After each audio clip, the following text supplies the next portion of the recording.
Assisted reproductive technologies or ARTs actually includes various medical procedures used for in vitro fertilizations, intracytoplasmic sperm injections, ICSI, artificial inseminations techniques, etc., etc., for helping infertile couples to have children.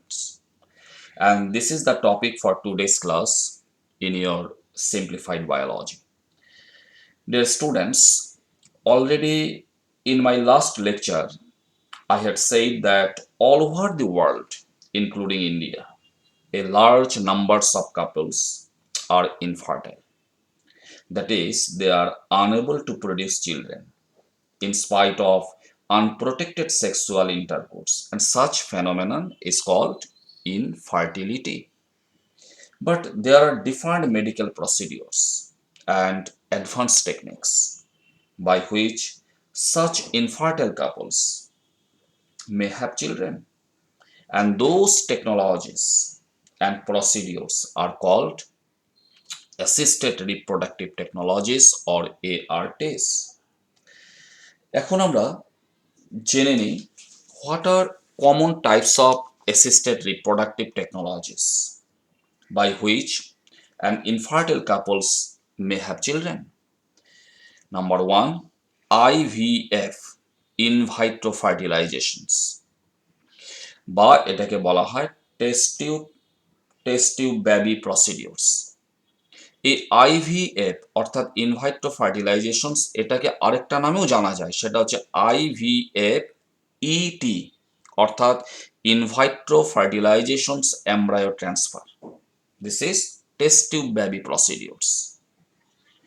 The second one is IUI, intrauterine insemination বা artificial insemination technique, AIT।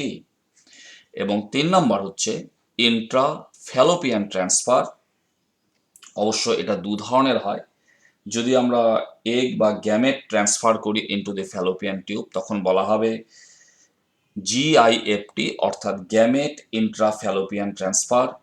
আর যদি একটা এগকে fertilised করে, সেই fertilised এগটাকে তখন বলা হয় zygote.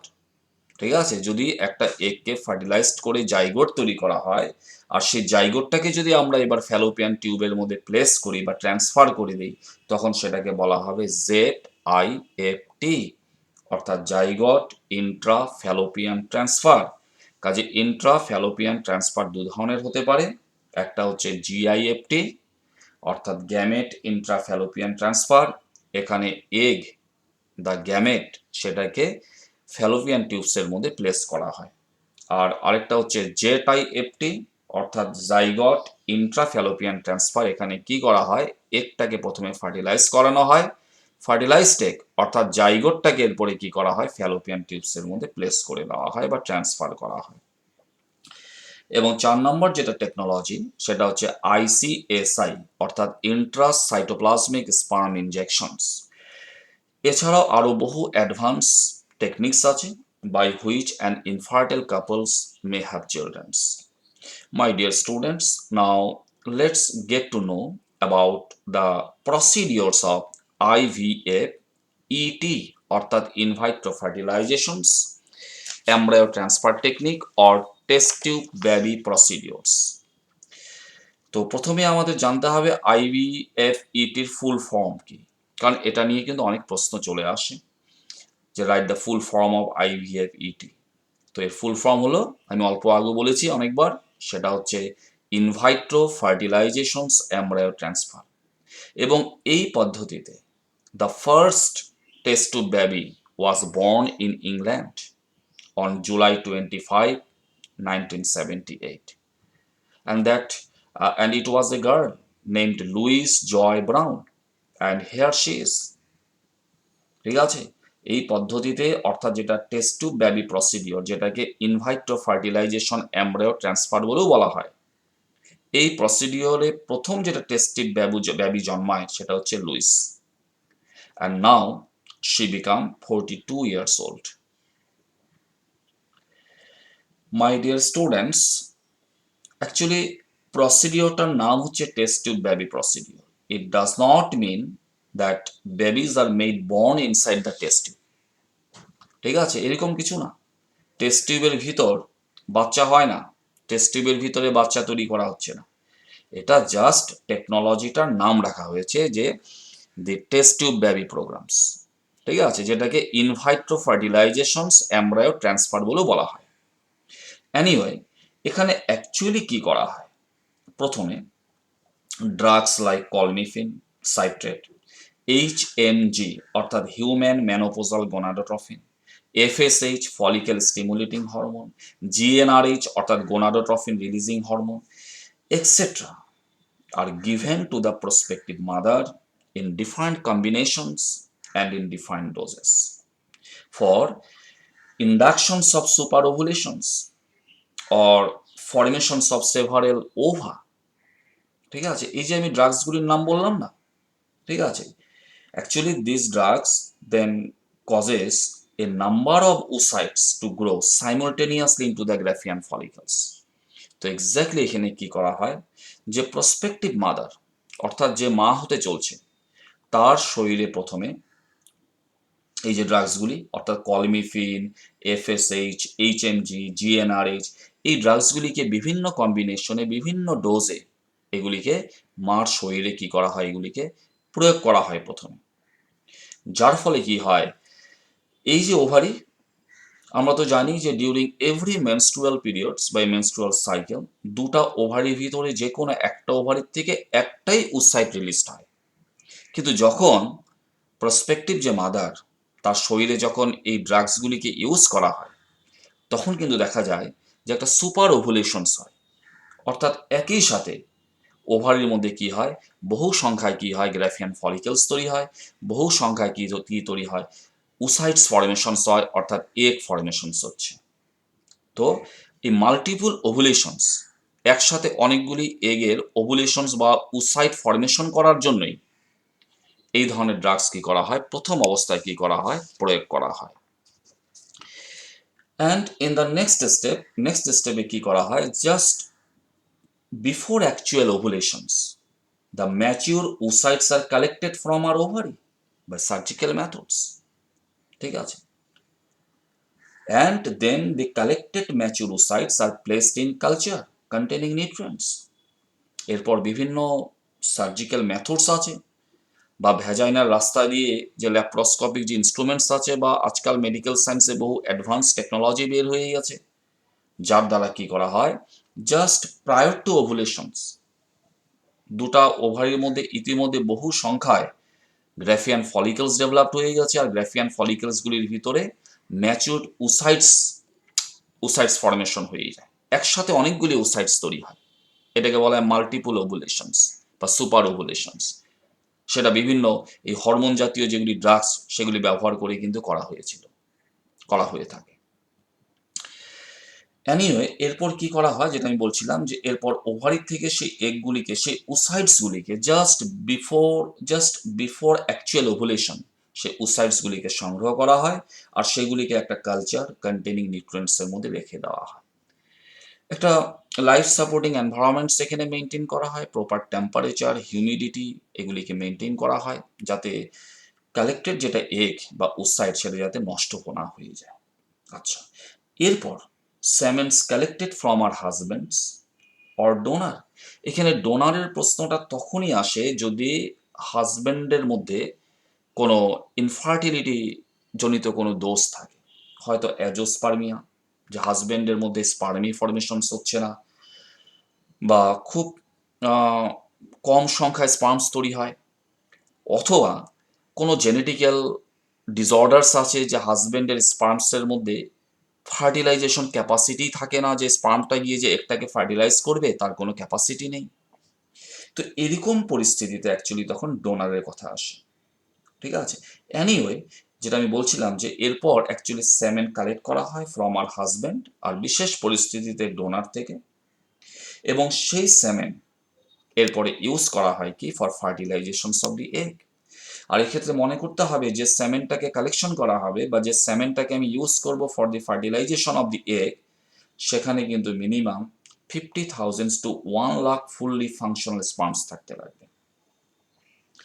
And as fertilizations is carried out outside the female over the culture medium in a glass container, it is called the in vitro fertilization. কেন এই প্রসেসটাকে in ভাইট্রো fertilisation বলা হচ্ছে? কারণ এখানে এই প্রসেসটাতে আমরা কি করছি, এগটাকে সংগ্রহ করে নিয়ে আসতেছি, এগটাকে বের করে নিয়ে আসতেছি ফ্রম দি ওভারি, বের করে নিয়ে সেই এগটাকে ফার্টিলাইজড করানো হচ্ছে আউটসাইড দ্য ফিমেল বডি, ঠিক আছে, in the culture containing nutrients in a glass containers.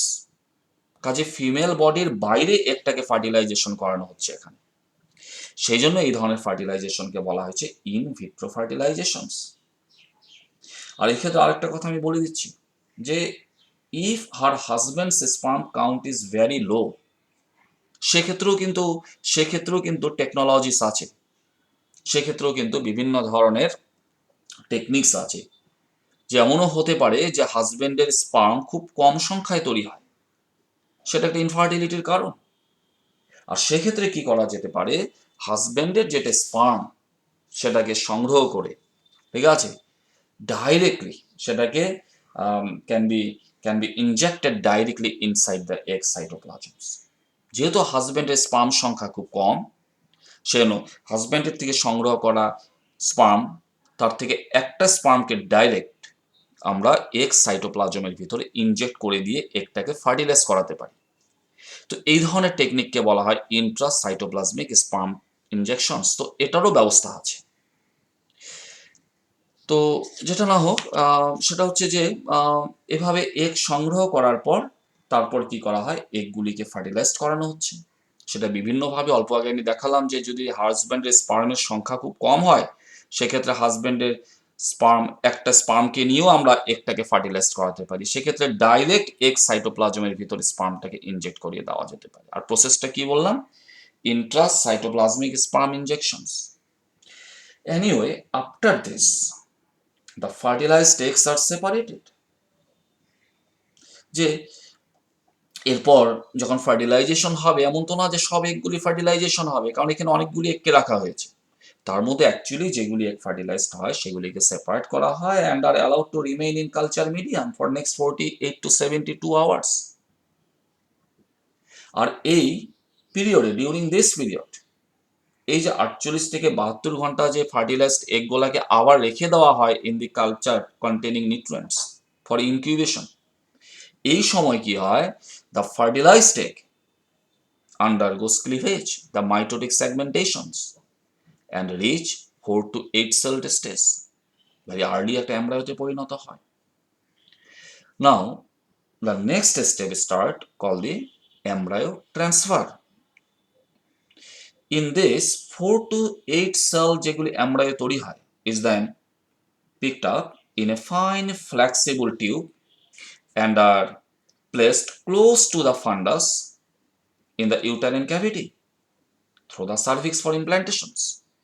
এরপরে কি করা হয়, যখন এই ফার্টিলাইজড এগগুলাকে যখন ইনকিউবেশন করা হয় ফর নেক্সট 48 to 72 আওয়ার্স, এই সময় ফার্টিলাইজড এগগুলি যখন ক্লিভেজ করতে আরম্ভ করে, ওর মধ্যে মাইটোটিক সেগমেন্টেশন যখন আরম্ভ হয়, ফার্টিলাইজড এগটা যখন 4 বা 8 সেলড এমব্রায়োতে পরিণত হয়, তখন একটা ফ্লেক্সিবল টিউবের দ্বারা সেই এমব্রায়োগুলিকে কি করা হয়, ভ্যাজাইনাল রাস্তা দিয়ে সেটাকে ইউটেরাসের যেটা ফান্ডাস এরিয়া, সেখানে সেগুলোকে প্লেস করে দেওয়া হয় একটাকে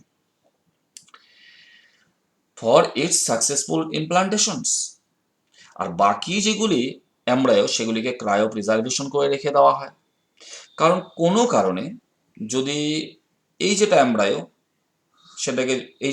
যেটাকে প্লেস করে দেওয়া হয়েছে, কোনো কারণে যদি এটা ইউটেরাসের এন্ডোমেট্রিয়ামে যদি ইমপ্লান্ট হতে না পারে, ইমপ্লান্টেশনটা যদি এখানে ফেলিওর হয়, তাহলে ক্রায়ো প্রিজার্ভ করে রাখা যেগুলি এমব্রায়ো সেগুলিকে তারপর ইউজ করবে। তো হয় বারে বারে এগুলিকে ইউজ করার একটা চান্সেস থেকে যায়। এই জন্য বাকি যেগুলি এমব্রায়ো সেগুলিকে আবার ক্রায়ো প্রিজার্ভেশন করে রেখে দেওয়া হয়। অ্যান্ড ইন দিস পিরিয়ড, অর্থাৎ যখন আর্লি এমব্রায়োটাকে ইউটেরাসের মধ্যে যখন ইউটেরাইন ক্যাভিটিতে প্লেস করা হয় ফর ইটস ইমপ্লান্টেশনস, এই সময়ে progesterone hormone is provided to the would be mother for the next 14 days. অর্থাৎ এই সময় যে মা হতে চলছে, যার ইউটেরাসের মধ্যে এমব্রায়োটাকে প্লেস করে দেওয়া হয়েছে, তার শরীরে কিন্তু প্রোজেস্টেরন হরমোন প্রয়োগ করা হয়, তাকে প্রোজেস্টেরন হরমোন দেওয়া হয়। অ্যান্ড আফটার 40 ডেজ, এরপর 14 দিন পর, pregnancy is tested by HCG test, human chorionic gonadotropin test, যেটা প্রেগনেন্সি টেস্ট হয়, সেটা করা হয়। In this way, an infertile couples may have children, but the success rate of pregnancy in this technique is approximately 25 to 35%. আর এখানে surrogate মাদারের কথা আসে। Actually surrogate মাদারের কথা কখন আসে? হোয়েন যে অ্যাকচুয়ালি প্রসপেক্টিভ মাদার, ঠিক আছে, যে মা হতে চলছে, তার ইউটারাসের মধ্যে যদি কোনো কনজেনিটাল ডিফেক্টস থাকে, যেমন ইউটারাইন সেপ্টাম হতে পারে, বা কনজেনিটালি তার যেটা এন্ডোমেট্রিয়াম ওয়াল, তার হিস্টোলজি, তার সেক্রেটরি অ্যাক্টিভিটিসের মধ্যে কিছু ডিফেক্টস রয়ে গেছে, যে কোনো অবস্থাতেই এই ইউটেরাসের মধ্যে ইমপ্লান্টেশন হওয়া সম্ভব না। অর্থাৎ যেটা এমব্রায়ো প্লেস করা হয়েছে, সেটা কোনো অবস্থাতেই এন্ডোমেট্রিয়ামে না ইমপ্লান্টস হতে পারছে, না ইউটেরাসের মধ্যে ফিটাস ডেভেলপ হতে পারবে। অর্থাৎ এরকম যদি কোনো দোষ থাকে প্রসপেক্টিভ মাদার্সের মধ্যে, যে মা হতে চলছে, তার ইউটারাসের মধ্যে এমন যদি কোনো দোষ থাকে যে কোনো অবস্থাতেই সে কনসিভ করতে পারবে না, ঠিক আছে, সেই ক্ষেত্রে কিন্তু সারোগেট মাদারের প্রশ্নটা আসে। কারণ সারোগেট মাদার কাকে বলে? A woman who substitutes or takes the place of the real mother to nurse the embryo is called the surrogate mother. Actually এখানে কি করা হয়, অল্প আগে যে আমি প্রসেসটার কথা বললাম, যে প্রথমে কি করা হয়, যে উড বি মাদার, যে মা হতে চলছে, তার মধ্যে সুপার ওভুলেশন করানো হয় by using different types of drugs, ঠিক আছে। তারপর তার যেটা ওভারি, তার ওভারি থেকে কি করা হয়, এই ফাংশনাল যেগুলি ওসাইটস, সেগুলিকে সংগ্রহ করা হয়। এরপর তার যেটা হাজব্যান্ডসের স্পার্মস, আর যদি হাজব্যান্ডসের মধ্যে যদি কোনো ইনফার্টিলিটি জনিত দোষ থাকে, সেই ক্ষেত্রে ডোনরের প্রশ্ন আসে। সেখানে ডোনার্স স্পার্মস ইউজ করা হবে, অথবা হাজব্যান্ডের স্পার্ম যদি সংখ্যায় খুব কম থাকে, তথাপিও সেখানেও ব্যবস্থা আছে যে হাজব্যান্ডের একটা স্পার্মও যদি আমরা পাই, সেটাকে ডাইরেক্টলি আমরা কি করতে পারি, এগের ভিতরে ইনজেক্ট করে এগটাকে ফার্টিলাইজ করানো যেতে পারে। সেটা যাই হোক, এভাবে যে উডবি মাদার তার এগগুলিকে সংগ্রহ করার পর সেটাকে ইনভাইট্রো ফার্টিলাইজেশন করা হয়, অর্থাৎ ইন কালচার কন্টেনিং সলিউশনের মধ্যে আউটসাইড দ্য ফিমেল বডি। এরপর সেই ফার্টিলাইজ যেটা এগ, সেটা যখন জাইগোটে পরিণত হয়, সেটাকে ইনকিউবেট করা হয় ফর নেক্সট 48 to 72 আওয়ার্স।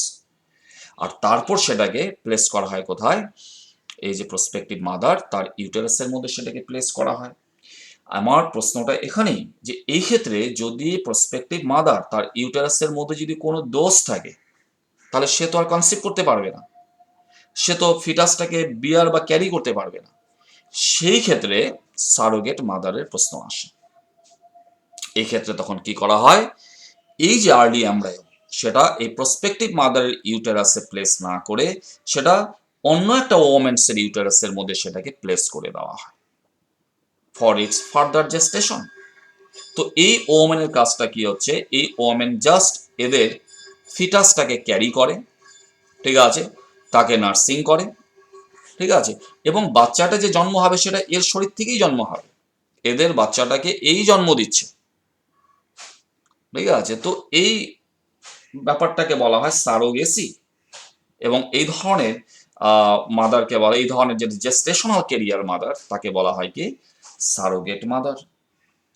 এবং এই যে যখন এদের এদের যেটা এমব্রায়ো এর ইউটেরাসের মধ্যে যখন সেটাকে প্লেস করা হবে, তার আগে কিন্তু এগুলি দেখে নেওয়া হয় যে সারোগেট মাদার তার শরীরের যেটা হরমোন, ঠিক আছে, হরমোনগুলিকে দেখে নেওয়া হয়, যে কারণ তার যেটা রিপ্রোডাক্টিভ হরমোনাল যে রিপ্রোডাক্টিভ সাইকেল, সেটা যাতে নর্মাল থাকে, নাহলে তো ইমপ্লান্টেশন হবে না, ঠিক আছে।